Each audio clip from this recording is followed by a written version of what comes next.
రాగులతో ఇడ్లీలు. కిడ్స్కి, లేడీస్కి బోన్స్ గట్టిగా హెల్తీగా ఉండాలి అంటే ఇలా రాగులను ఏదో ఒక రూపంలో తీసుకోవాలి. కాల్షియం, ఐరన్ ఎక్కువగా ఉండే రాగులను మనము రోజు తినే ఆహారంలో యూజ్ చేసుకుంటే మన బాడీకి కావలసిన పోషకాలు అందుతాయి. మినపప్పు 1 కప్పు, రాగులు 1½ కప్, రైస్ ½ కప్, మెంతులు 1 టేబుల్ స్పూన్ వేసి క్లీన్గా వాష్ చేసి 8 అవర్స్ నానబెట్టుకోవాలి. ఈ నానిన రాగులు, బియ్యం, మినపప్పు మిక్సీ జార్లో వేసి ఫైన్గా గ్రైండ్ చేసుకోవాలి. తర్వాత 8 అవర్స్ ఈ పిండిని పులియబెట్టండి. ఈ పులిసిన పిండిలో సరిపడా సాల్ట్ వేసుకొని ఇడ్లీ ప్లేట్కి ఆయిల్ కానీ గీ కానీ లైట్గా అప్లై చేసి పిండిని ప్లేట్లో వేయండి. మరీ ఫుల్గా వేయకుండా కొంచెం తక్కువగా పిండిని వేయండి. అప్పుడు ఇడ్లీలు మంచిగా కుక్ అవుతాయి.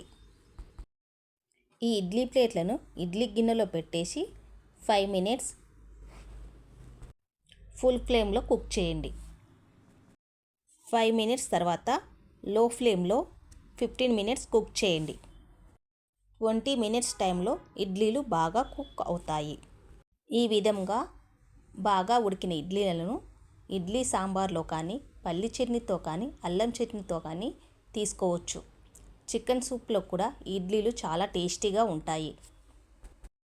ఈ విధంగా చేసిన ఇడ్లీలు స్టమక్ను ఫుల్గా ఉంచుతాయి మరియు రోజంతా యాక్టివ్గా బాడీ ఉంటుంది.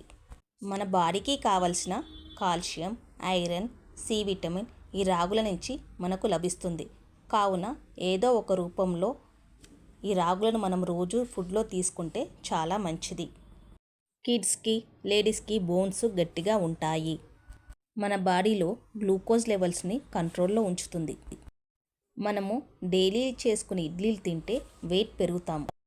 ఏ విధమైన న్యూట్రియంట్స్ అందవు కూడా. ఈ విధంగా రాగులతో చేసిన ఇడ్లీలు తింటే రోజంతా యాక్టివ్గా ఉంటాము మరియు ఈ రాగుల ఇడ్లీలు టేస్టీగా కూడా ఉంటాయి. ఈ వీడియో మీకు నచ్చితే లైక్ చేయండి. మీ ఫ్రెండ్స్ అండ్ రిలేటివ్స్కి షేర్ చేయండి. సబ్స్క్రైబ్ చేయండి. Lucky vlogs Hyderabad. Thank you for watching. మీకు యూజ్ఫుల్ అయ్యే మంచి నెక్స్ట్ వీడియోతో మళ్ళీ కలుద్దాం.